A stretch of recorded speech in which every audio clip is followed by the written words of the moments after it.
Please be seated.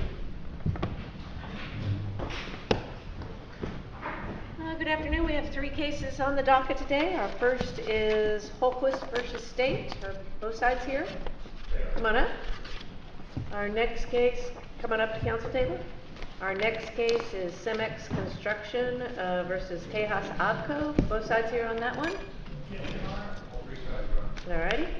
But appellants are sharing. Yes, okay. And our third case is Allen versus the state of Texas. All right, and we probably won't get to you for close to an hour, so if you want to step out, you can, or if you want to stay and watch, that's fine too. We are ready for Holquist when you are. And did you want to save time for rebuttal? 5 minutes. Okay.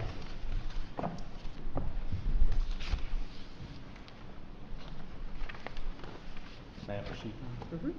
May it please the court, my name is Josh Clover. I'm here representing the criminal defendant in this matter, Chad Holquist. As I'm sure that y'all have seen by now, the facts are, for once in a criminal matter, the facts are largely undisputed what happened here. I spoke to my opposing counsel here just a little bit ago, and we sort of commiserated over the fact that there isn't a lot to argue about on the facts. It's a single issue case, as you've seen by now. The briefs are short for that reason.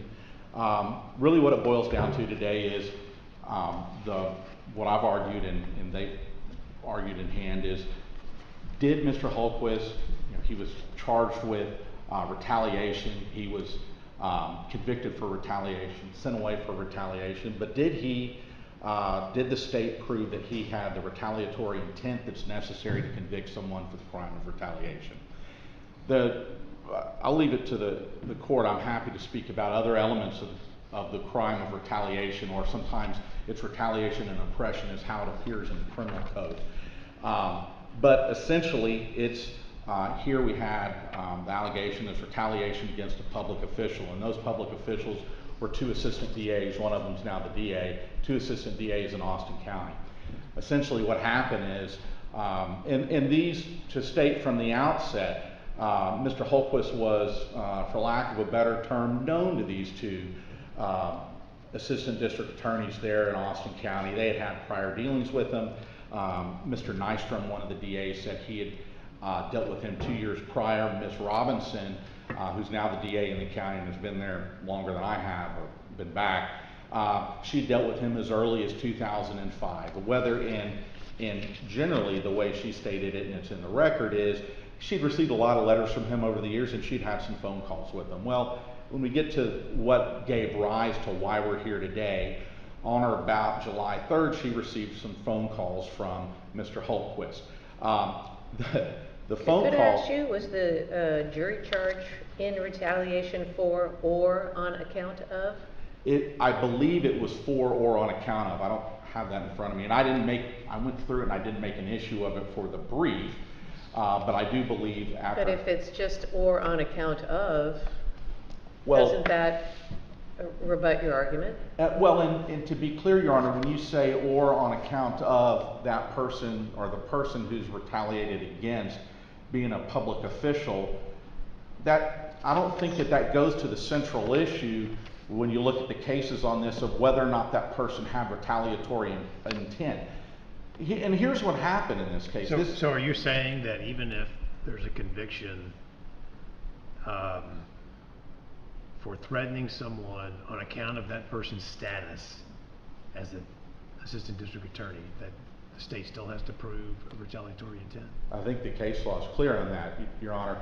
What that does state... But some of those cases were an old version of the law. Indeed they are, but to go back to your question, I think what that does state, the facts as you just stated them, is a pretty textbook case of terroristic threats against a public official. Okay, but I've seen some cases. I mean, there's a body of case law more recently where you have examples of voicemails or letters mailed to a state judge, or a YouTube video that threatens a state judge.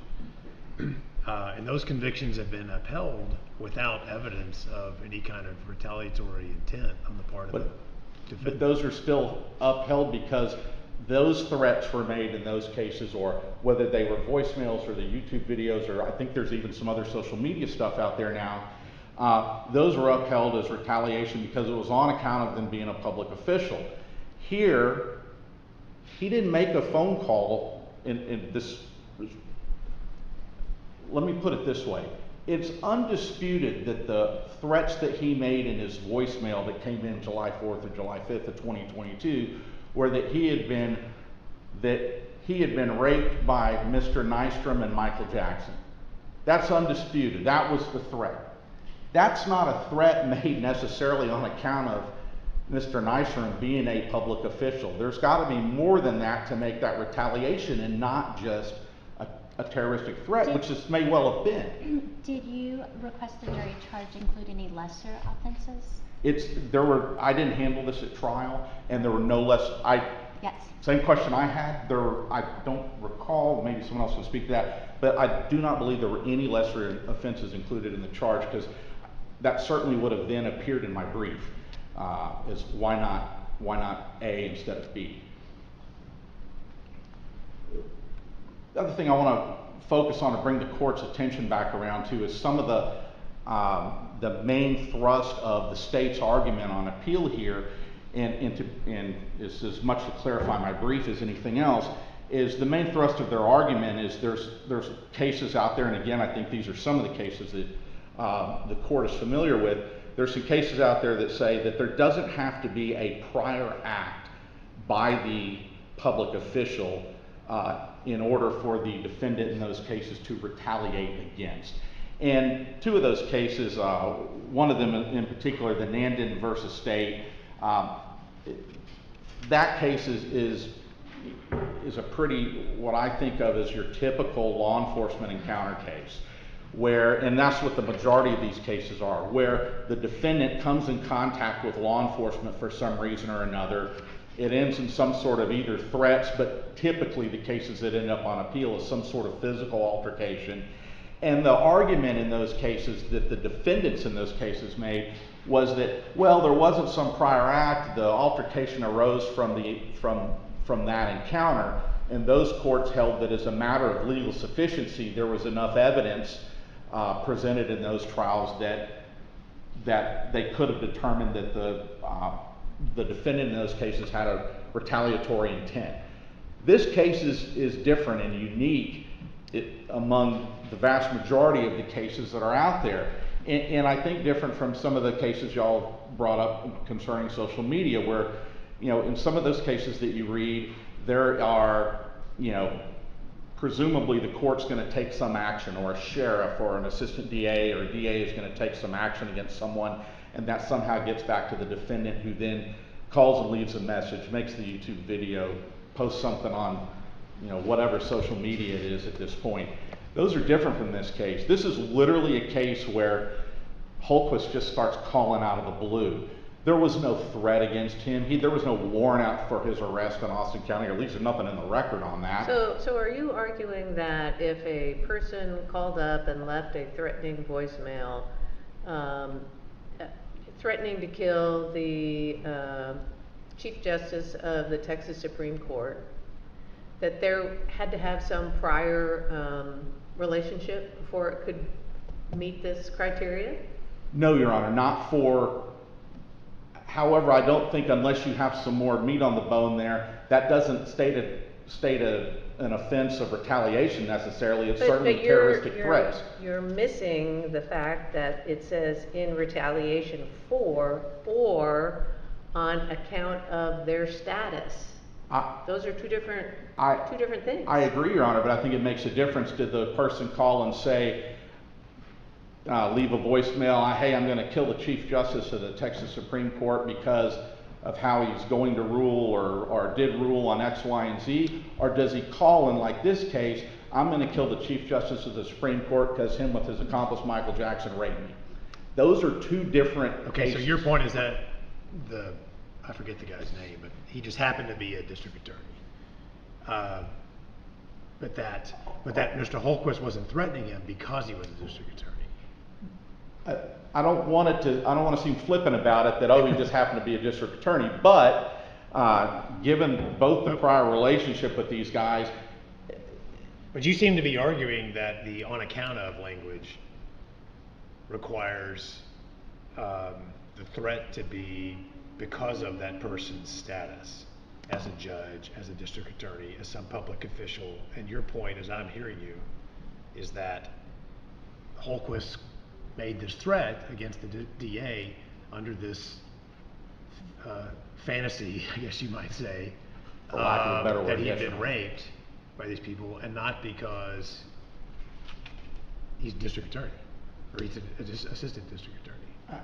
I mean, I understand where you're going, Your Honor, and yes, I disagree that I don't think that's enough. That, as you stated those facts, that gets you to retaliation or anything beyond what other actionable crimes that there may be there, but I don't know that gets you to retaliation, because then you end up where nearly any communication with a public official, the argument is going to start coming from the state that nearly any communication that's at all threatening or an assistant district attorney doesn't like, or a sheriff or a police officer who deals with this daily, that turns everything into a retaliation, and not just what it is, which is an assault on a public official, a terroristic threat against a public official. And that, you know, at that point, why do we even call it retaliation? The whole idea of the statute, and even the on account of, and I read that language a little bit differently because I'll be frank with you, Your Honor, this was nearly an Anders brief until I really focused on that language. That language, it requires that there has to be something that, I mean, the crime is called retaliation. The person has to be retaliating against something. Otherwise, and the mystery here is, why wasn't this just a terroristic threat case, which would have been an Anders brief, at least on the record as I see it. I'm out of time. Thank you. You'll have time for rebuttal.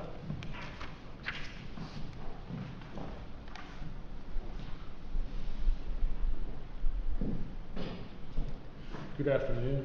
May it please the court. My name is Jay Johannes. My involvement in this case came about because obviously the threats were made against members of Travis Cann's staff at the Austin County District Attorney's Office, and so they had to recuse themselves, and I was luckily appointed pro tem to deal with this case. And one thing that I want to start off with is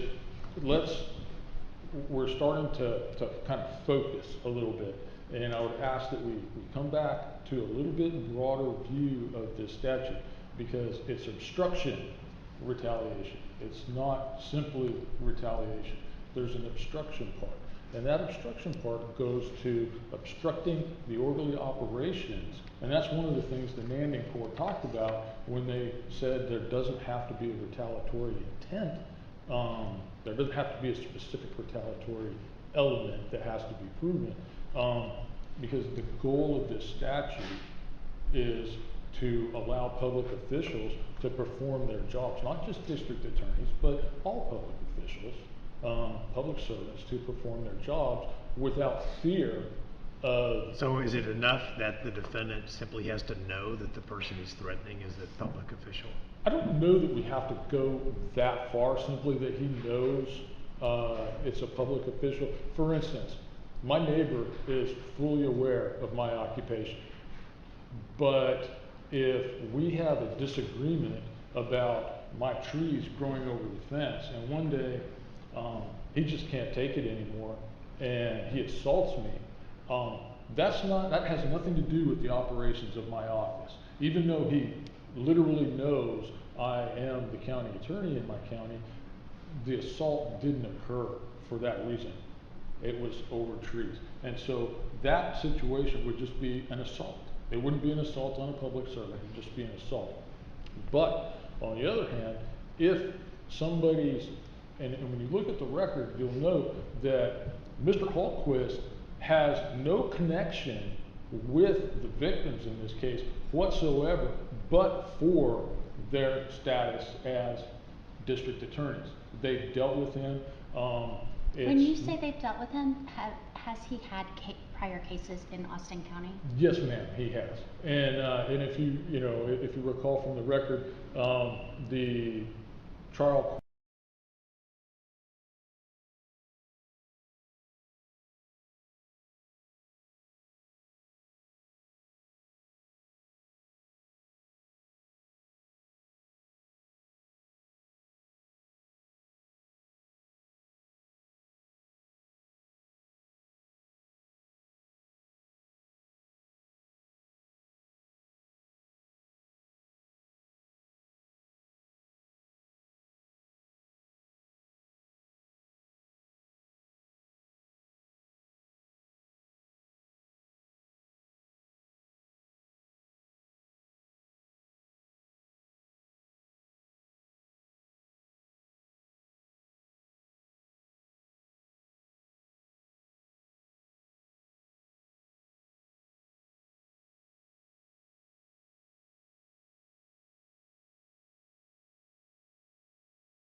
fixates on. And with respect to the rape allegation, he has in fact made those allegations before. And unfortunately, you know, it couldn't be dismissed. It was made to one of the law enforcement agencies in the county, and they tell the district attorney, hey, y'all are gonna laugh about this, but they've accused one of your prosecutors of sexual assault. It's like, on this side, you know it's a joke. On the public-facing side, you have a responsibility to deal with those things appropriately. And so the Attorney General's office was called in to, and Mr. Nystrom spoke about that. They had to come in and do an investigation, such as it were, to clear one of the female prosecutors from allegedly raping Mr. Holquist. And so, yes, this man's conduct is alarming to these people, and it obstructs the operations of their office when he makes these threats to kill. And so that's why he was indicted the way he was.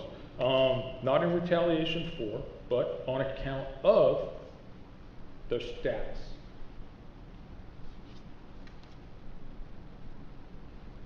So in a number of other cases, we see the requirement of a retaliatory intent, and I understand that if it's indicted that way. You know, when you say on account of the service of something, then, well, what service was that? What did you do?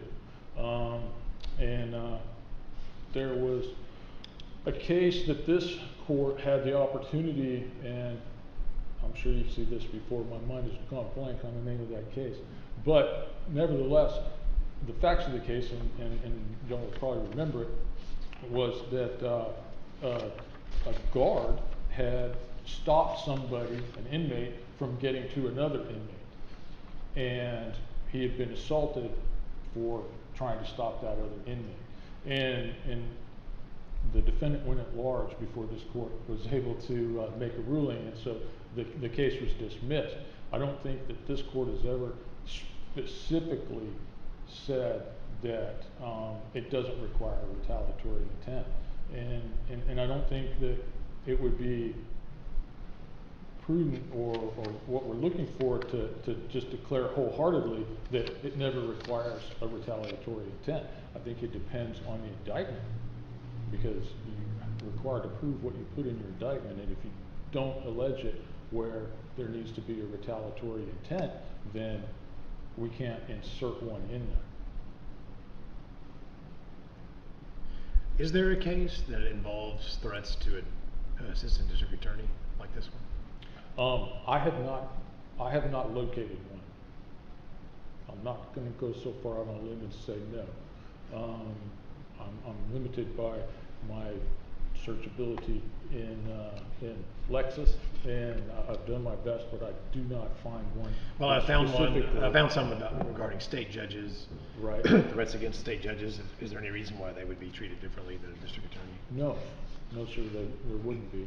I think this would apply to all public servants in their role as public servants, not just, like I said, not just because they're public servants, but in their role and capacity as public servants, it would apply.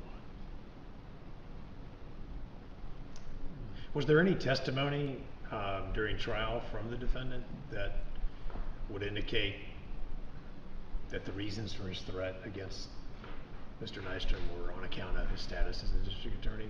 Or did he just repeat some fictitious allegations about rape and chainsaws? He repeated his fictitious allegations. He did admit that he knew who they were, and he knew they were prosecutors, and he had talked about how he had called their supervisor and told the elected that he should boot Ben out of the courthouse, that he didn't need to be there, and that somebody was going to die. So everything in the record, based upon their testimony of the number of times they've dealt with him and the experience over the years, leads us to believe that a rational jury could conclude that he made those threats to them specifically because they were the district attorneys. And that he's making up fictitious allegations against them. Correct. Because he's an assistant Yes. district attorney. Absolutely. And I think that's all I have to say on this matter. I'd be happy to answer any more questions before I sit down and yield my time back. Thank you. Thank you.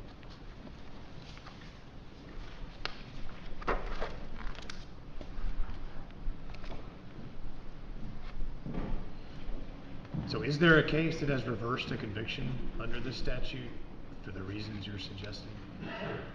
I mean, The lack of, in fairness, I don't, as far as a recent case going back to, and I need to go back on MMR, which is a case out of El Paso from '96, and it does get cited over and over again. It tends to appear in other cases where that case, and this is where I think it's what spawned the idea of retaliatory intent, because that case said, and this is what I brought up here with me, it said, merely proving that a defendant knowingly or intentionally threatens someone who's a public service isn't enough to prove retaliation. And then there's other cases that cite to that, and I believe that that's what spawned the whole idea of retaliatory intent that I will be the first to admit is not written into the statute that way. I think it's certainly implied, at least as a part of it, but it is obviously a larger question when you're talking on account of the person merely being a public servant.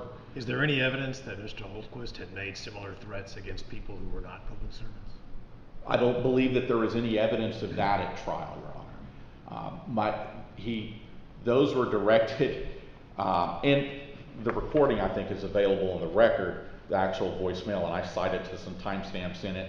But also, I think what's as educational as anything else on that issue and what evidence there was and what he thought is, this is the rare case where the defendant took the stand, and he's about half the reporter's record is his testimony. So, and if you have nothing else for me, Your Honor, there are two things on the record I'd like to correct that Justice McLaughlin asked about, and that is, I looked up I thought I was right, but in the record, in the clerk's record, about on page 61 or 62 is the jury charge, and there's no lesser included in there. It was simply submitted on 2 counts.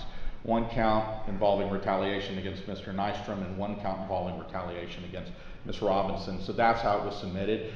It was also submitted within, Justice Christopher, you were asking as well, what did the jury charge look like? The jury charge did include, as I thought it did, or on account of the person being a public official. And it also included service or status also.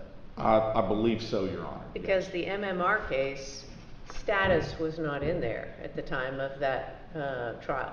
That's correct. So it had an old CCA case said service meant something that you had done. That's right. But with status, it's not the same. No, but again, the whole idea is, I mean, it was the legislature just stating another way, providing another method or something else to call. No, the CCA said they were trying to broaden it when they included status. I understand that, but I guess my question and what I struggled with, especially preparing for today, was did the legislature, when they added that about the status of the public official and not just their service, how is that any different than several other crimes that are available that could have been charged? It reads, if you take those words out, it reads nearly identically to the terroristic threat statute with the enhancement where you add in the threat was made against a public official. And I don't think we're supposed to presume that the legislature meant to write the same crime twice in the criminal code. One other thing I wanted to bring up before I run out of time, if I may, is one of the things that you just heard from State's Counsel is that this is such a serious matter that the Attorney General was brought in to investigate. And I just a quibble with the record, that in the way I recalled it. I looked back at the records while I pulled out my laptop real quick. If you look in volume 3, page 79 to 80 is where Mr. Nystrom is cross-examined about that. And he specifically says he doesn't think anything ever came of it. As far as he knew, he wasn't aware that the AG, other than being contacted, he wasn't aware that the AG had ever conducted an investigation on it. That kind of goes back to another point, though, in the greater scheme of things, and as Mr. John says, you know, sort of step back and take a look at this whole thing. The bottom line is no one took him seriously. No one took Mr. Holtquist seriously. The chief of police, if you read his testimony, he said, well, you know, he was asked. That wasn't the testimony of certainly Ms. Robinson. No, it wasn't, Your Honor. She took it seriously. She testified that she took it seriously, Your Honor. Right. But she might be the only one in that entire record that said that as well. Well, and maybe the jury took it seriously too. I agree, Your Honor. Thank That's you. all I have. Thank you very much. Thanks. All right, thank you for your arguments in Holtquist versus the State of Texas. You are excused, and our next case can come up.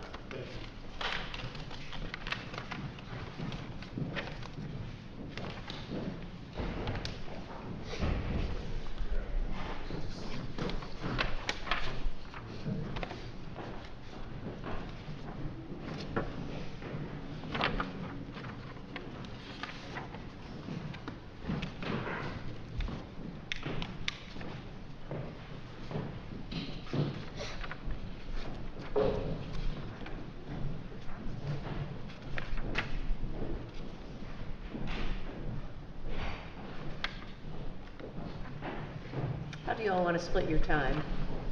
Appellants are splitting with 9 minutes for Porch Swing Bank LLC and 6 minutes for CMEX of Porch Swing Bank's 9 minutes. I would like to reserve 3 for rebuttal, Your Honor. And Porch is starting? Yes, Your Honor. All right, and so you want 6 for the first part, and then CMEX, how much do you want for your first part? 3. 3. Okay. Y'all got that? Okay. We're going to do our best to get that timing right.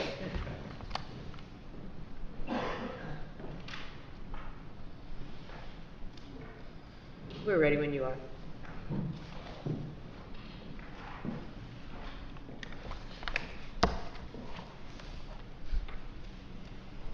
Madam Chief Justice, may it please the court. Words matter. The court may enforce the words of a contract as they are written, but absent special circumstances neither alleged nor proven here, a court may not redraft a contract to one party's liking. The court should reverse and render because the trial court did exactly that here. The text of the agreement to provide an access easement says, the text of the agreement to provide an access easement does not in fact grant an access easement. It provides an assurance that an access easement will be provided and a framework for what that will look like. Porch Swing Bank determines the location. Tejas provides meets and bounds. It will extend from Finn Road across the Stamy tract and a portion of the 124.5 acre tract, either to the Wood Crossing or to where the new construction area abuts the Wood Crossing. One reason, the agreement to provide an access easement is not itself a conveyance, is because it contains no operative words of grant, as required in Gordon versus West Houston Trees. The operative words of grant are words that convey a present interest in land. The agreement says Tejas shall be granted. After execution of the agreement, Porch shall grant. The access easement shall be appurtenant, shall be described, will be granted. And finally, at paragraph 6, it says, at the time Porch grants the access easement. Described here into Tejas. What we know for sure is if an agreement says, at the time Porch grants the access easement, the writing currently is not conveying that access easement. So you've called this an agreement to agree, but you haven't discussed any of the case law involving when agreements to agree can be enforced? The reason we haven't is because we are not arguing this particular contract is not enforceable. Porch concedes this contract is enforceable. The question is,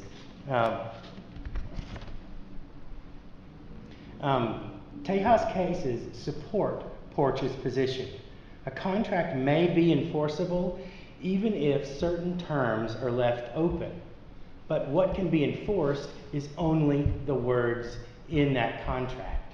The key case here is West Beach Marina. The written agreement controls. What that agreement in West Beach Marina says is the parties will enter into appropriate documentation recognizing an easement rather than determining the scope of the easement. Our contract says Porch will determine the location, the scope of the easement. The court can certainly enforce the contract as written, and if you want to, then what was required is that Porch determines a location. It did so in Plaintiff's Exhibit 52, I believe. Yes, Porch selected a location. Tejas rejects that location in Plaintiff's Exhibits 53 and 54.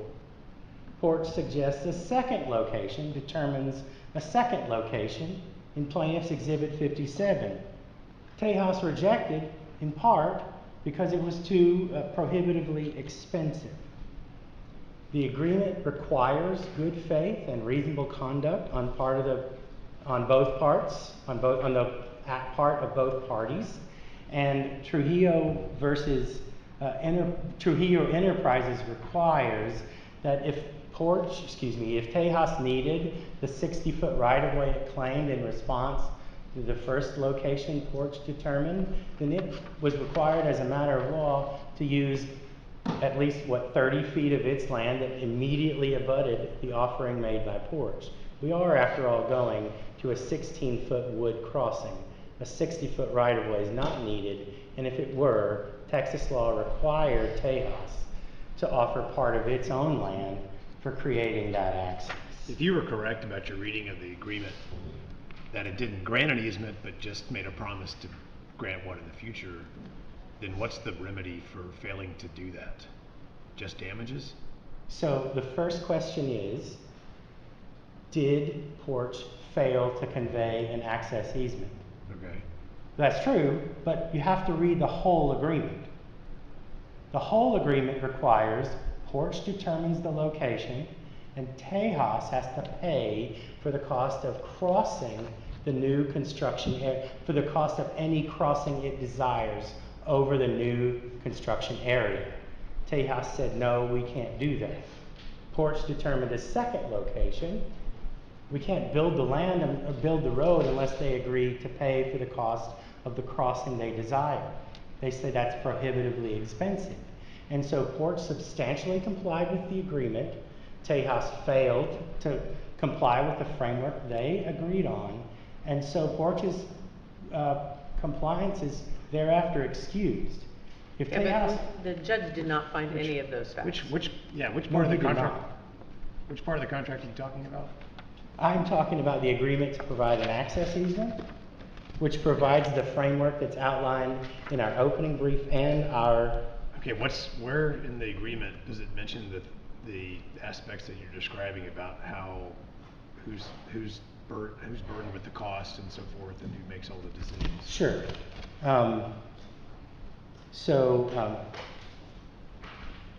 Porch will determine the location. That's in paragraph 4 of the agreement. Tejas will provide a meets and bounds description. That's in paragraph 3 of the agreement. The access easement will extend from Finn Road across the Stamy tract and a portion of the 125 4.5 acre tract. That's also in paragraphs 3 and 4. Tejas is solely responsible for building and thereafter repairing and maintaining any crossing it desires over the new construction area. That's in paragraph 5 of the agreement. Okay, and so how did Tejas breach those terms? Porch determined the location. Tejas said, no, we will not pay for the cost of that crossing in option 1. Porch provided a second location. Tejas said, no, that's prohibitively expensive in Exhibit 60. And there were no findings to this effect in There were not. We lost entirely. I'm the appellant. the, yeah. All right, thank you. You'll have time for rebuttal.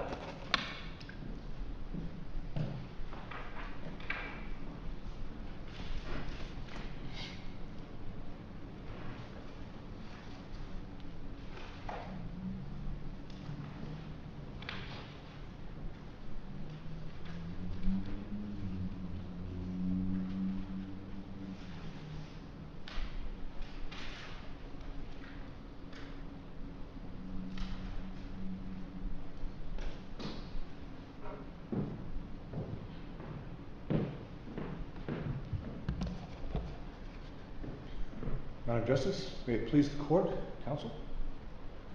I'm John McFarland. I represent CEMEX Construction Materials South LLC, one of the appellants in this case and the co-defendant of Porch Swing Bank. CEMEX is what we call it. CEMEX is a tenant for the property that was purchased and unified by Porch, including the property that the easement contemplated by the agreement to provide an access easement was to cross. That lease was signed in July of 2017, I believe. If you look at the agreement to provide an access easement, you will see that the agreement was dated in May of 2015 and required that Porch begin construction or commencement of construction of the easement within 18 months, which would be November of 2016. So we have CEMEX coming onto the scene with no easement, nothing indicating that there would be some sort of problem with signing a lease with Porch and proceeding to develop this it's a rail facility, concrete yard, it has rail cars going, not constantly. But there is evidence that you had knowledge of this agreement. There is not of this agreement? No, there's no evidence of that. There is, that's a very nuanced question. There is evidence that Tejas would require access of some sort, some limited sort. There is no evidence whatsoever that supports a finding that CEMEX knew of this agreement, which was not reported. Was there any other way for Tejas to get in and out? Yes, I mean yes, there are many solutions. And No, I mean current, like at this time, when CEMEX quit allowing them to use the road they had been using, was there another option?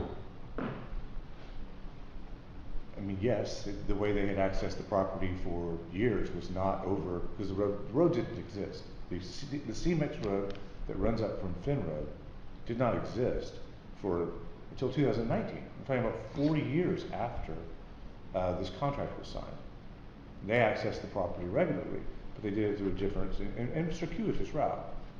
But what happened here was they contracted with Porch to provide them with an easement to get from the wood crossing to Finn Road, which if you look at my demonstrative A, you'll see that is Finn Road. I mean, you could have any number of possible paths. You need to have a defined path. And depending on what path you pick, you're defining the more horizontal, the more you are interfering with a vertical use of the property. But neither here nor there. The point is that so much time passes with nothing happening. And then 2 years after that, in March of 2021, more than 4 years after Porch has failed to commence construction of an easement, and that's that's on their site, just talking about the frustration they have with here's the place for an easement, and then Tejas says no. Basically, Tejas said no, that won't do, no, that won't do, no, that won't do, until 2019, when all of a sudden there was an industrial grade road running by the wood crossing. They said, just right. So, what I think the court, Is it the same road that was going to be laid per the agreement? for what agreement? The original agreement to provide the easement talked about a road. Is it the same road? It was not the same road. That road was defined, one, there's so many things that are different about that road. That road was to be located by Porch. The CMEX road was located by CMEX. And are they in the same location? Is my question Well, to you. what we'll call New Road versus CMEX Road. New Road never found its location because Porch provided options for that location, none of which were ever where CMEX's road runs. And Tejas declined to accept any of those options. So we run into this, I keep trying to give you what you want, but you don't want what I give you situation. But the new road and CMEX's road were never the same road. That's what Tejas says. Oh, well, there it is, finally 4 years late. But that's not the way that it worked. Why And- does CMEX not want to let Tejas use the road? Well, that's an interesting story. All right, Justice Christopher brought up the point that, well, wait, there was some evidence that perhaps that was you, Justice.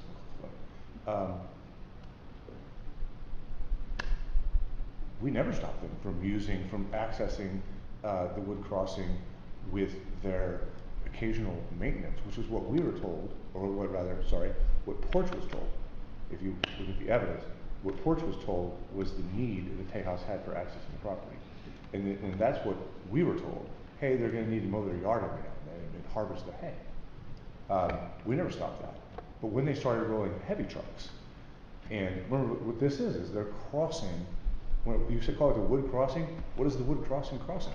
It's crossing railroad tracks that run hundreds of cars a day of concrete and materials. And not just for CMEX, but NRG, all the people in all the other industrial entities in the region. There's a complex of rails, and so when they start trying to roll heavy trucks over not just the roadway, but this wood crossing that is not designed for that load, yes, CMEX said no, we cannot have a circumstance where they're going to be running heavy trucks over the wood crossing, degrading it to the point where we possibly can't use the rail or interrupting our use of the rail.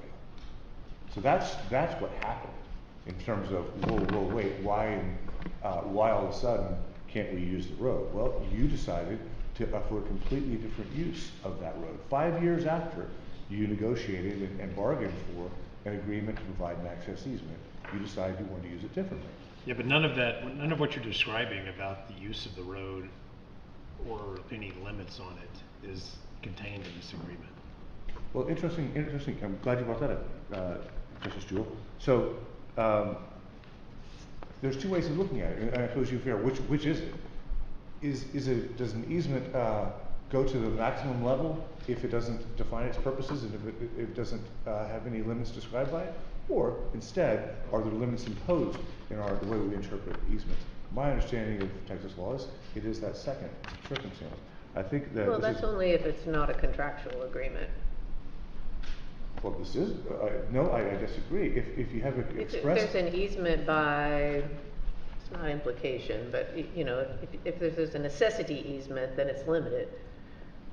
Right, it's versus a limited to contractual the least burdensome on the serving estate. Right. That's right, that's Right. what you're just. That's what I'm I think. talking about though, is in an express easement.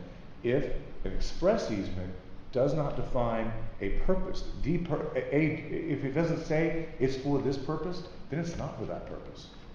But there's no mention, my point is there's no mention in the contract here that would limit Tejas's use of the easement in the way that you're describing is a problem for CMEX.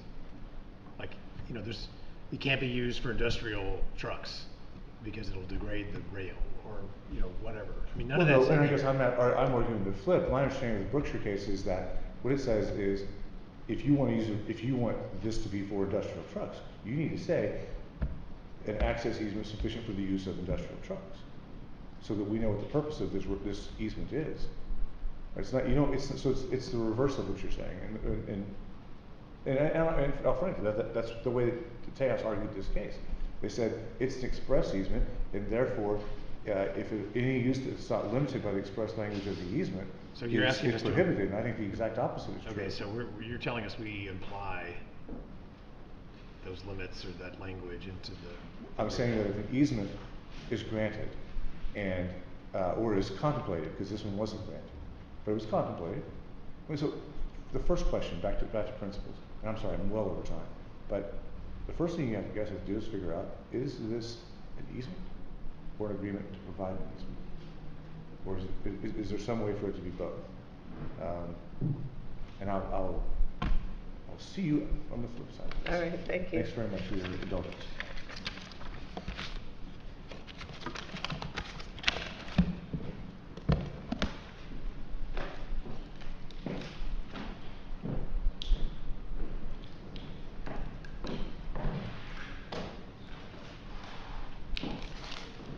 May it please the court, opposing counsel, I'm Vincent Marable. I'm here with Casey Schindler, John McDowell, on behalf of Appali Tejas Hofco.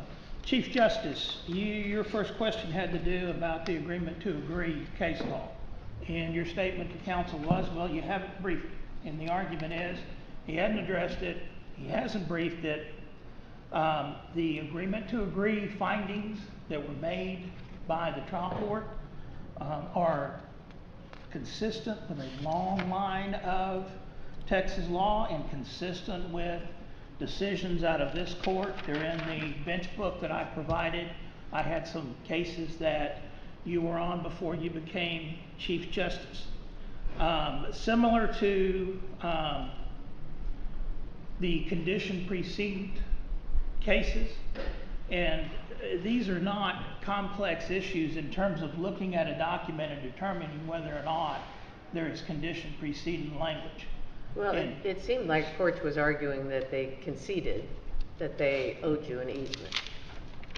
If they owe the easement, then we're on to other issues. And I'm going to answer your question, Justice Jewell, about what's the remedy if the agreement's not effective. If it's an agreement, if it's a pure agreement to agree, and normally on an agreement to agree, what that means is you don't have all the essential terms, then it fails.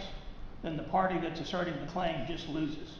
And there's nothing in terms of essential terms with respect to an easement which says you have a right that fails of essential terms under the easement case law. But based on your point that they owe us the easement, then the only question becomes, did they breach the agreement? Was it interfered with by CMEX? And did we do something that constitutes a breach of contract, a breach of the agreement, which the court made findings against them, and at least in their initial briefs, they didn't properly brief the issue as to whether or not we breached anything. In the reply brief, there's some discussion, and this is an answer to an issue that Justice Jewell raised, and that's about the argument that somehow we breached the agreement with respect to costs or paying costs. There's nothing in here which says that we have to pay anything to Porch Swing Bank. There is a requirement that we be responsible for certain work to get from the point of their road over the wood crossing. And that's in paragraph 5. And what it talks about is if there's railroad tracks or other construction, then we have to pay for whatever we do to desire over the construction area and able to reach and use the wood crossing. If you look at Plaintiff's Exhibit 6, it shows the road. There is a gate constructed across from what the parties have called the wood crossing. There's a gate there. Then there's a railroad track that Porch Swing Bank built, And then past that, there is dirt and another railroad track. That's the wood crossing. So we were required from that point to do whatever was necessary for us to be able to get to the wood crossing. And if you look at Exhibit 6, which shows actual construction work going on there, and you look at, I believe this is it's in volume 2 of the reporter's record, starting at 15 and going through about page 26. The Tejas representative is on the stand, and he's talking about when he saw that there was access to the wood bridge, he started bringing in contractors to work on being able to access that wood bridge. And so there's no scenario here where we breached anything, did anything wrong, and there's no findings by the court that somehow we breached the easement so that we're not entitled to the benefits of the easement. But when he talks about that portion of the contract, all that means is we've got to get from that portion from the wood crossing that's adjacent to the road to get there. We don't fight about that. So there's a difference between Tejas being responsible for building and repairing whatever crossing you want over the new construction area, and as opposed to you paying for the new road. Yes, the road, unequivocally, when you read the agreement, they promised to build a road.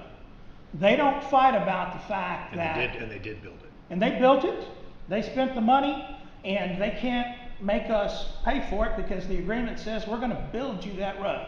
The only issue is, at that point where that road comes across from the wood crossing, we've got to put that in. And we were putting it in. That is in fact the damages that were awarded to us, which they have not attacked, the $15,000. That's what we were spending to be able to get to our wood crossing. Across the new construction area? Yes, yes. But when they talk about that language and talk about the new construction area, there's really no new construction area for us to have to cross, because the road, if you look at the pictures, the road goes right up across from our wood crossing where the gate is. And they have built concrete on both sides of where that gate is that goes up to the railroad. And so the only thing we had to do was on the other side of that to get to our wood crossing. And so there was nothing that was left for us to do than to, do what we were required to do with respect to our own. So why is wood that crossing. damaged? Why is the cost of that damage to you if you had to pay for that part of the Because we paid for it in order to put it in, and then they denied us access to it. by locking the gate? Right. Where's the gate? The gate is right across from where our wood crossing is. This argument that they never, let me just go to that too, because the Chief Justice asked this question, I think you did too. There is testimony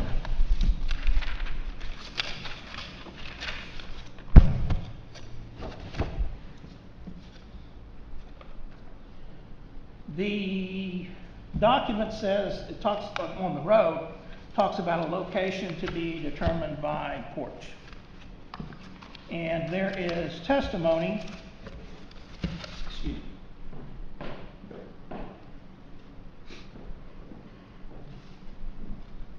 There is testimony, and the testimony is discussed at 27 through 28 of my brief, and it's from both the Tejas representative, a CMEX representative, and there's testimony that the only road that satisfies the terms of that easement is what everybody's calling the new road.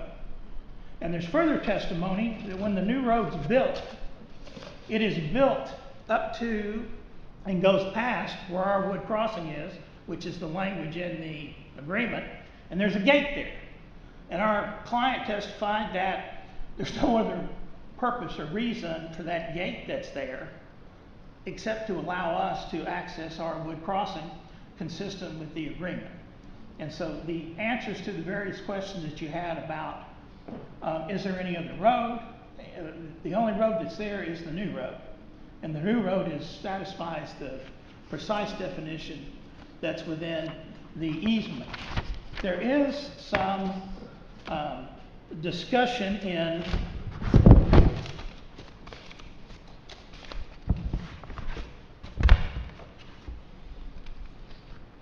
our brief that, and I've got it right here.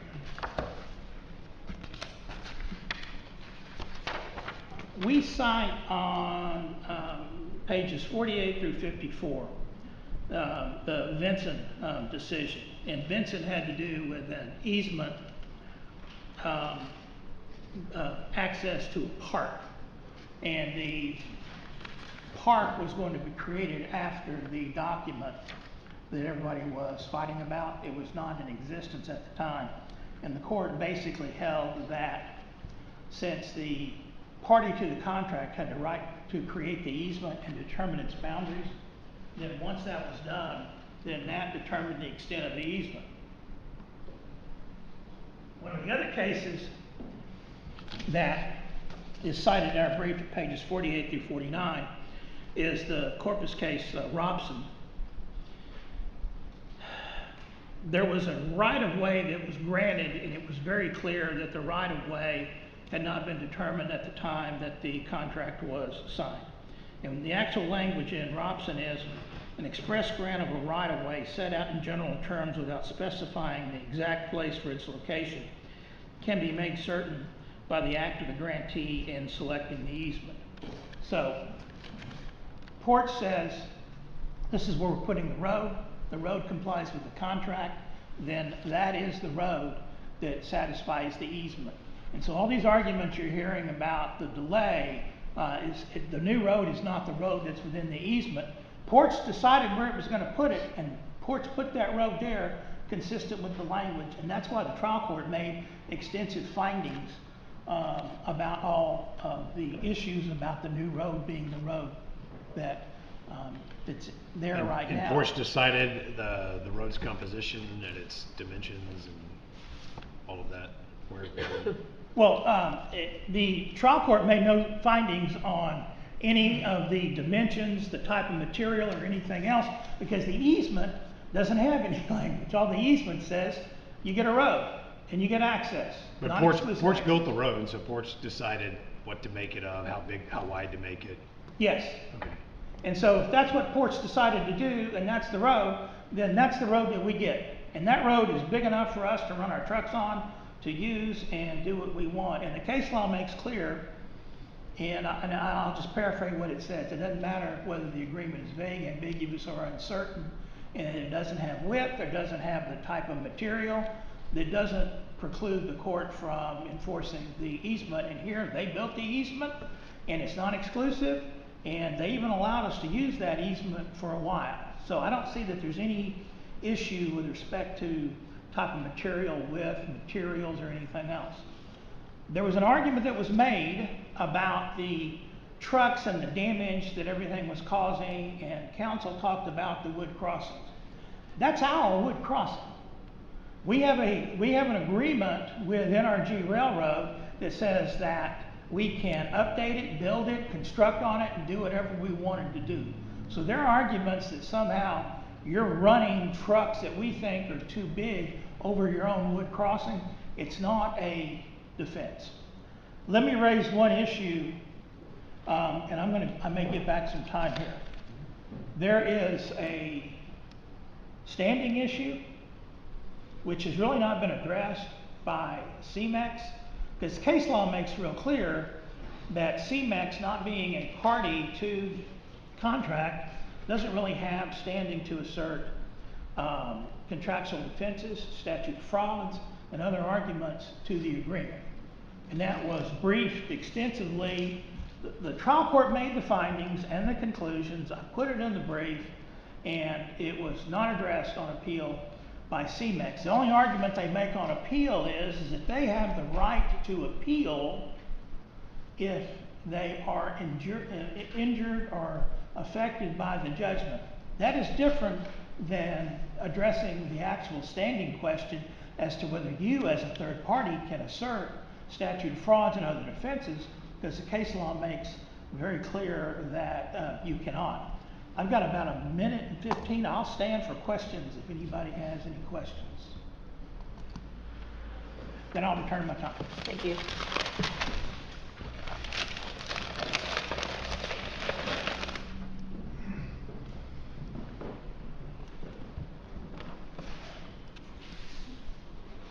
Justice Jewell, I will first hope that my final response to you didn't come across as glib. There are no findings respecting what we requested. In fact, finding of fact 23 omits the portion of the agreement that says at a location to be determined by Port Swinbank. We did, however, file objections to the findings of fact, requests for additional and amended findings and conclusions, and Tejas has not alleged that we have not preserved that point. The new road is not the CMEX road. All we have to do is look at paragraph 5. If Port Swinbank constructs railroad tracks or other construction work in the new construction area, Tejas shall be solely responsible for building and thereafter maintaining and repairing any crossing over that construction area. And here's what we see. That's different than the new road. The new road is a road, yes it is, because the new road is for Tejas. The CMEX road was for CMEX. The CMEX road was never offered to Tejas. Tejas never provided a meets and bounds description related to it. Tejas did not pay for the cost of a crossing across the CMEX tracks related to it. The penultimate whereas, the recital paragraph in the agreement says Port Swinbank may be building an additional set of tracks or performing other construction work directly to the southwest of the NRG strip within the next 18 months. That's the new construction area. Right.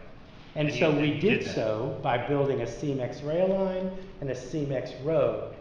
If Tejas wants to claim that it has an access easement over the actual CMEX road, then that's the entire CMEX road to the point of the wood crossing. The responsibility to pay for Tejas to cross the new construction area, i.e. the CMEX road, has to be borne by Tejas. They have not offered to pay for that. They have not paid for that. They saw somebody else's road and decided it could be theirs too.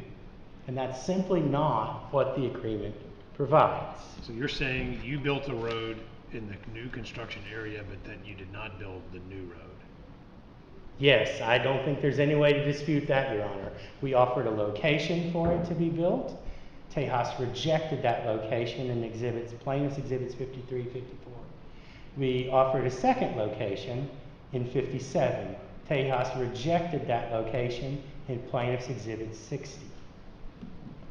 So, but if you're arguing that the CMEX road is not the new road, then you have breached the contract to not have a new road. And the next question is, what is CMEX entitled to and whether that breach is excused by... Because the court did not find any excuse, so they're entitled to your building them a road?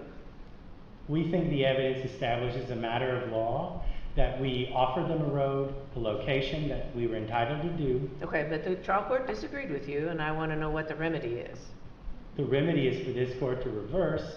And No, if the trial court is correct that they did not breach, that there was no excuse, that you breached, and you're saying we didn't build the road and that's a breach, what is the remedy for that? The remedy may be damages. It cannot be specific performance because CMEX was not ready, Tejas was not ready, willing, and able to perform. We offered 2 locations. They said no to Okay, both. but you're not answering my question. Well, the remedy would be damages, Assuming you lose right? on that, what is the remedy? The remedy would be damages. And I think they have... But not the 11 easement, No, not an injunction from the easement.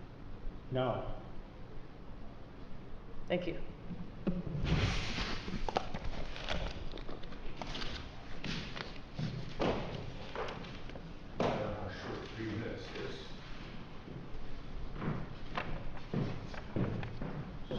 This is going to be a blur. So, under the rubric that Tejas argues, Porch could not lease its property to a tenant like CMEX and build and develop that facility out there until it's sorted out this issue. Tejas could just sit there and wait, and if it ever did build a road for the new tenant, that would become Tejas's road. There's no way around it for Porch under that, and under that rubric, there's no way around it for Porch. If you build the road for your new tenant, it is ours. So if you want to build something other than a new road that would be industrial and competent to take on a huge railway and have us not claim it's ours, you've got to satisfy whatever, you have to find us a road. Okay. What's your response to the Eppley standing arguments as to Yes, Appley standing argument. So the argument is this, I think Torrington is the case, and Jernigan, and I have the sites if you'd like them. But basically, if an error by the court would injure the party, then that party has to. That's it. And so if the trial court erred in finding an easement that burdens the leasehold estate that CMEX contracted for, clearly CMEX is affected by that, injured by that, and therefore has standing to complain about that. Because your interests, is that because Tejas wants to have an easement, at least in part, over the CMEX road that causes you injury? Well, yes. So, so I don't know if there's, the evidence shows, it's not really it's in the record, but hasn't been briefed this way, but just so you understand, hundreds of trucks a day run up the CMEX road. Is the CMEX road a private road? Yes. So it connects the concrete mine to Finn Road. To Finn Road. So what happened? But it's a one-way track. So you go up, and then you get your concrete load. You come back, then you got to go through a truck wash. So because one of the things we try to do with the city of Arco is to be a good corporate citizen. Our trucks hit the street clean, and then so that's at the same time you have this rail facility, this rail line coming in and delivering and taking out concrete. So it's a complex operation, and the roadway is central to it. The CMEX road is central to it. I hope that answers your question. So CMEX built the road, Porch built the tracks and the crossing over the Porch tracks, and then we have the wood crossing right next to it, It's an which is the interesting railroad tracks. Porch, I think you could say built everything. CMEX, you could say at least had a hand or designed everything. And Porch is going to charges CMEX rent to recoup the construction costs of the CMEX facility. Okay, thank you. Oh, may I please? There's a finding of, so you've heard about these findings.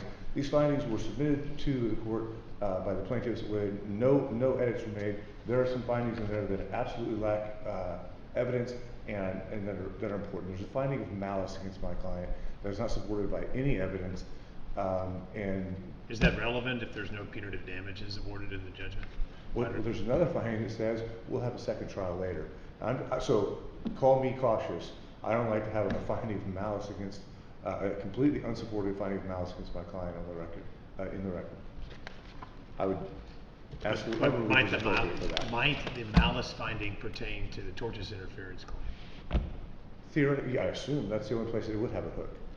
There's no evidence. There's just simply no evidence that anything was done with malice. And honestly, tortious interference is a intentional tort, and there's it in itself.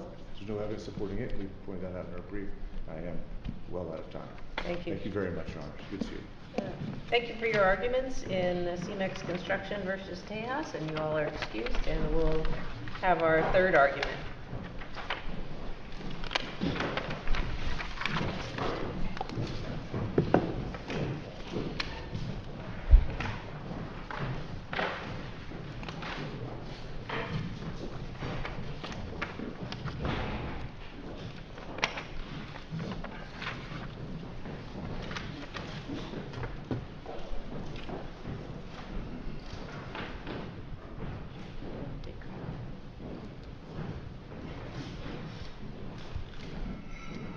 Well, we're sorry that took a little bit longer than an hour. We let people run over a little bit.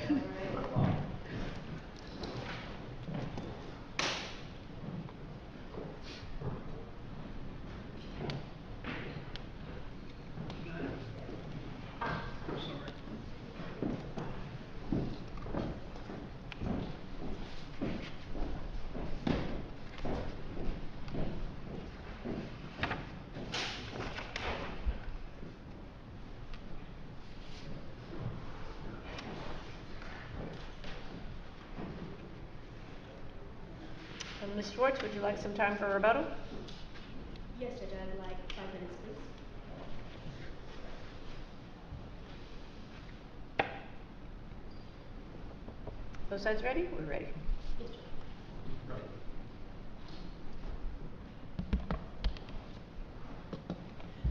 May it please the court.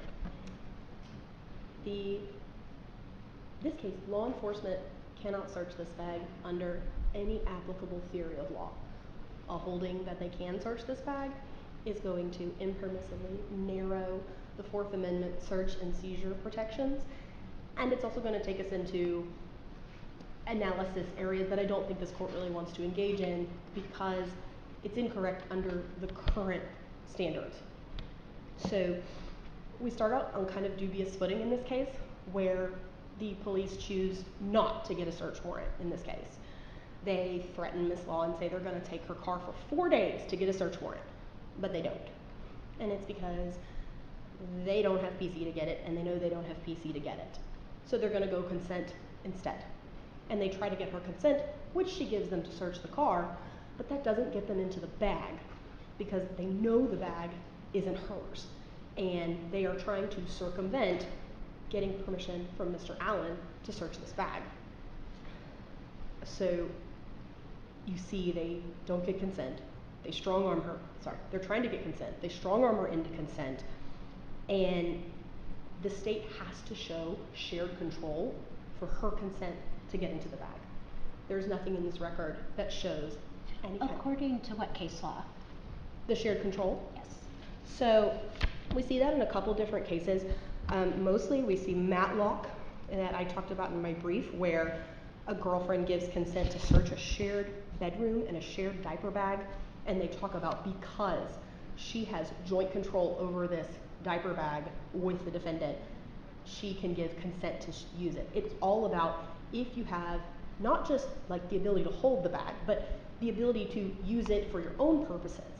And this is, you know, there's a case out of Beaumont, which I know is something, but the petition was refused, where it's Franklin 913 Southwest 2nd 234.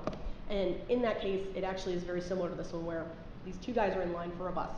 Guy one says to guy two, hey, can you hold my suitcase because I have to go to the bathroom? And if they start loading, I don't want to lose my seat. Guy two says, okay. Guy one goes to the bathroom. The police come up and ask guy two to search guy one's bag.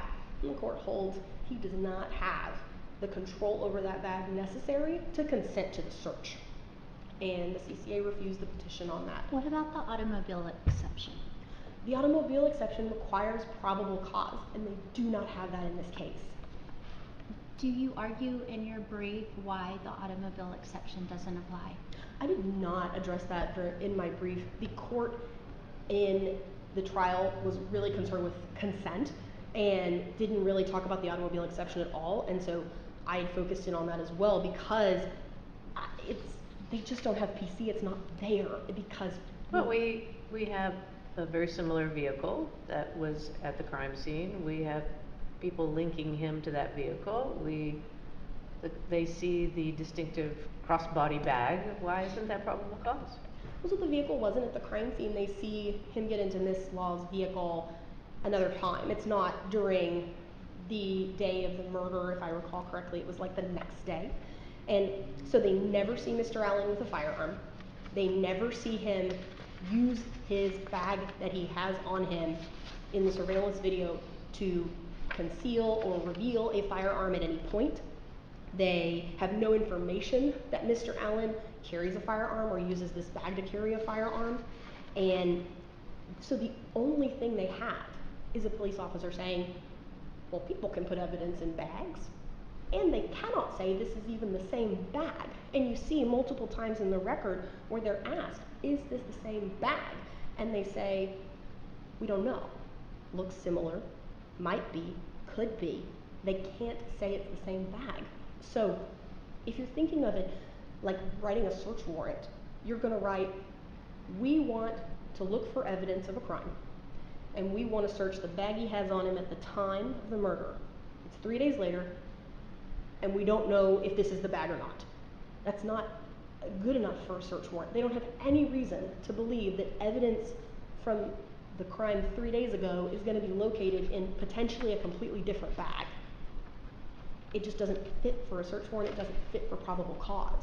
They have nothing to indicate that that bag has evidence of the crime 3 days ago inside of it, other than it belongs to Mr. Allen. And so you would concede that they are aware the bag belongs to Mr. Allen? At the time, yes, because Ms. Law says this is Mr. Allen's bag. That's why she can't consent to the search of it. So the bag ostensibly belongs to him because she says it's his bag. And they don't really have any other reason to see otherwise, even though they did not see him get out of the car, they did not see him with the bag. So hypothetically, with your argument, would you say like in a drug case where officers come up and say, whose bag is this? And the driver says it's not my bag. And but it's their car and they're in there. Would you say that you can never get into the bag as long as the driver of the vehicle says it's someone else's? I wouldn't know exactly because that's going to depend on circumstances, because in this case, it's not that they just didn't know whose bag it was. They knew exactly whose bag it was and that he was nearby. You know, but if they knew it was his bag, then we're going back to probable cause, right? But they don't have probable cause because they can't connect what happened 3 days ago to that bag at that time, other than just an officer saying, it belongs to our suspect. And so under that theory, you could search anything that belongs to a suspect at any point. And I don't think that's where the Fourth Amendment is meant to go. Because they have to show a particular reason that the thing they want to search has evidence inside of it, and they can't do that here. But it seems like if the automobile exception is a theory applicable to the case, that's something that should have been raised in the brief. Because the trial court could have relied on that theory. Isn't that true? Potentially. I'm happy to submit some little briefing on that if you would like. The reason it wasn't fully addressed in my brief was because the trial court really didn't seem concerned about it. There was one sentence from the state about it, and all the discussion was about consent. And so it seemed like the trial court kind of discarded the probable cause argument because there wasn't probable cause. What about the cases that were given to the judge? Did they deal with the automobile exception? They took Copeland was the main one they discussed, and Gimeno. Both of those were consent cases where, and both of them are a little different than what we've got going on here. In Copeland, there were 2 people in the vehicle. The driver gave consent to search, and the item was inside the console. It was not inside personal property of the passenger. And so the passenger cannot override the driver's consent to search driver-owned areas of the vehicle. And same thing, Gimeno is a consent to search the car included these paper bags because there was nothing in the record to suggest that they belonged to anybody but the driver of the car. And here it's different because we know the bag doesn't belong to Ms. Law, so she cannot give consent to search something that isn't hers.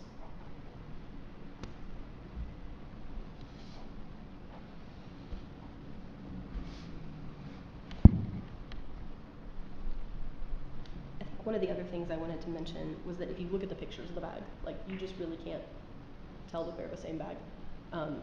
Isn't that the purpose of executing the search, is to see if it is the same bag? But they can't tell even when they get into her car. They pick it up, they turn it around, they still don't know that it's the same bag. And I think that's where you land. It makes it worse and worse the farther you go, because they can't say that the 2 bags are connected at all. And then when they get into it and they go, we don't even know. Yeah, but it's a crossbody bag. And that of itself is unique. And he just got out of the car. I would not. Black crossbody bags are ubiquitous, and one of the things they talk about in trial here is that Mr. Allen is rather fashionable. They get into his Instagram and that he has these fancy belts and these identifiable shoes, and he's got all these different clothes, and so it would be pretty reasonable to think that he might own more than one bag, and especially when they're looking at it and they really can't even tell that it's the same one. There's solid evidence there that it might not even be the same bag. And so 3 days later, they certainly can't connect the 2 together because they haven't seen him doing anything that would suggest there was anything suspicious inside that bag at that point. I think I'll yield the rest of the time.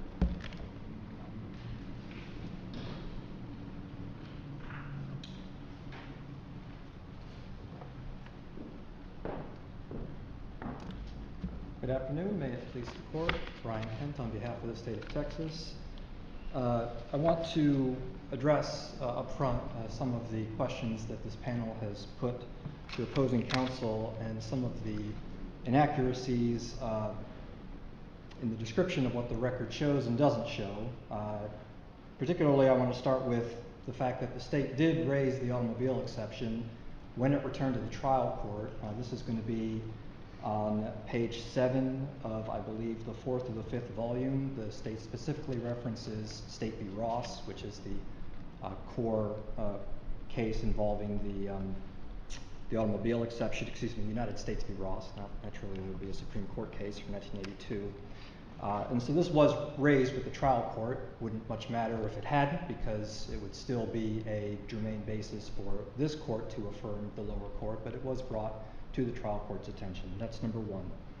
Number two, on the point of whether the vehicle, the suspect vehicle, the Hyundai Elantra, was seen at the crime scene on the day of Mr. Espinoza's murder, it absolutely was.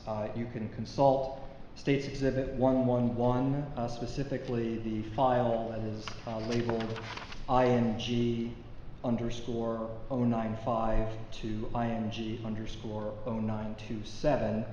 You can see a silver Elantra that is very distinct windows, very distinct body of the vehicle. It will match perfectly the Elantra that is seen a couple days later at that same location. It will match perfectly the Elantra that is captured in photographs when the police search it on the 22nd of June.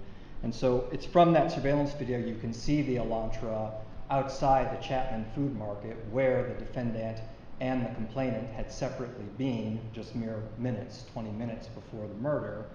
And more than that, you can see in those video citations I just provided you that the Elantra, quite apart from just sort of hanging around the food market and then taking off in a different direction, actually comes up behind the decedent's vehicle, and in the video, which doesn't ultimately wind up showing the moment of Mr. Espinoza's killing, is lurking, creeping behind the vehicle, almost as if it's a getaway car of some kind. A getaway car for who else? For Mr. Allen.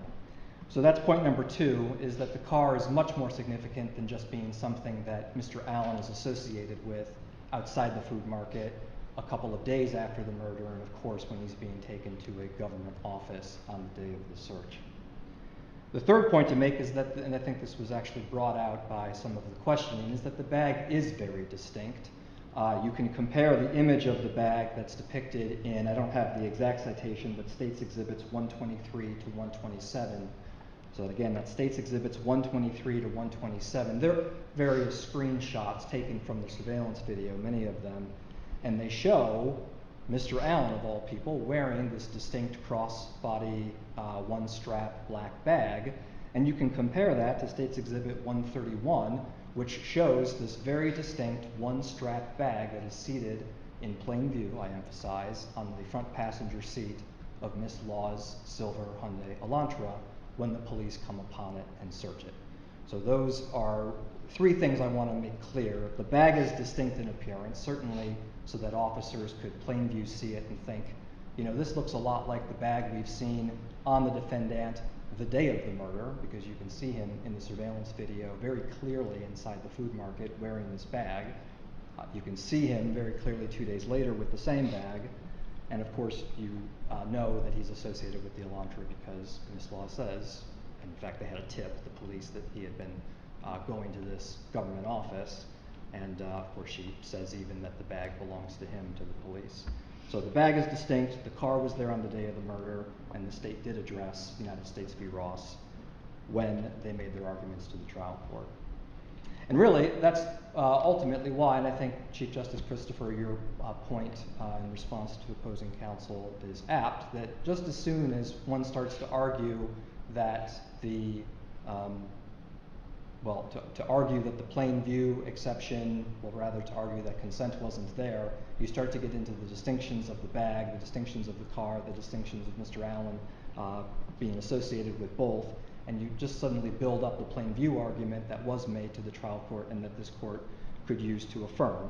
And I want to emphasize on the plain view point here is that the police could have seized the bag just by virtue of the bags being in close proximity to the murder. So much is made about the fact that a gun is ultimately found inside the bag, and that the ballistics testing of that gun would come back to the ballistics of the shell casings that are recovered at the crime scene. But the bag itself, there's every reason to think that it would have evidence of Mr. Espinosa's killing on it. It could be gunpowder residue from only a few days later. It could be Mr. Espinosa's DNA. These things were perfectly within the ken of the officers who did the search of the vehicle. They see the bag, they know that it's associated with Mr. Allen, they know it's there at the crime scene. It's not even a question of, well, can they get into the bag? They can, under the automobile exception, seize the bag for the sake of seizing the bag. It is by happy coincidence, really, for proving this case, that inside the bag is a firearm that is conclusively linked to the murder. So that's a point that I don't think is squarely addressed in either brief, but that this panel could use to uphold the trial court's ruling is, yes, they could get into the bag to search it, but they could have seized the bag itself as evidence of contraband. This is because this is under the standards set forth in Plainview seizure law. This is King versus State, 279 Southwest 3rd 330. Again, 279 3rd 330. This is the CCA from 2009. Law enforcement was lawfully where they plain-viewed the bag. Sure they were. They were in a parking lot of a government office. Could see through the windows of the Elantra. The incriminating nature of the object was apparent. It is because, as I said, comparing what we see in State's Exhibit 131, the image of the bag that afternoon at the government office, with what the officers knew the bag to look like from the many surveillance videos that they had consulted, they could ascertain that this was incriminating evidence tied to Mr. Espinosa's murder. And of course, they had a right to access it because of the automobile exception. So just on the basis of plain view, they can get into the car, they can seize the bag, and of course they can, along with that, open the bag up, find a gun, and then proceed to test it. On the point of consent, and I don't have to go over long on this if there are no questions, I would just stress that there's, and I don't begrudge counsel the heavy-handed language. One says what one must in trying to get a conviction overturned, but the notion that there was strong-arming or threatening of Miss Law to get inside her vehicle overstates what the record shows. If you look, there is, by the way, no video of the interactions between the officers and Miss Law, that's the owner of the Elantra. There's no video introduced by Mr. Allen's trial counsel. All we have is the rather short suppression hearing that takes place before the trial court will make her initial ruling suppressing the evidence. And it is there that the officer, Rivera, says that he explained the consequences to her of not giving consent to get into the vehicle. And it is well established that to explain the consequences of what happens when one doesn't give consent is not the same thing as threatening or strong-arming. This is very clearly laid out in the state's brief, but what we have is State v. Weaver. This is 349 Southwest 3rd, 521. It does say that the state has a burden to show by clear and convincing evidence that consent was positive and unequivocal, and that there must be no duress, coercion, actual or implied. And here, there is simply nothing in the record. Ms. Law doesn't testify, for example, only until she testifies for the defense several days later, after the evidence has been admitted. She doesn't come and testify that she felt put upon or coerced. She was making a evaluation of whether she could be without her vehicle for a couple of days, because that's all that the officers said, 2 to 3 days to take it to the DART lot. That's the lot that officers will use to search the vehicle. And that was something that she would rather not have lived with, and instead she gave consent for the officers to search.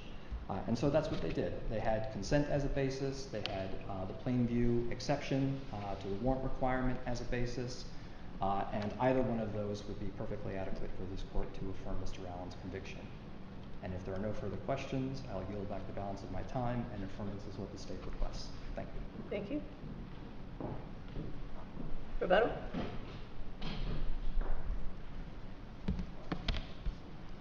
So just briefly, there was a lot of talk about how they can just take the bag because of the automobile exception, and it just goes back to they don't have the probable cause they need to take this bag, because if they can get into the bag based on, well, it sort of kind of looks like the same bag, and because in the surveillance videos there's like a shiny silver side on it, there's like 2 silver lines, it's not a silver buckle, it's potentially different bags. So if how similar enough if it's not the specific item, and I don't know if that's.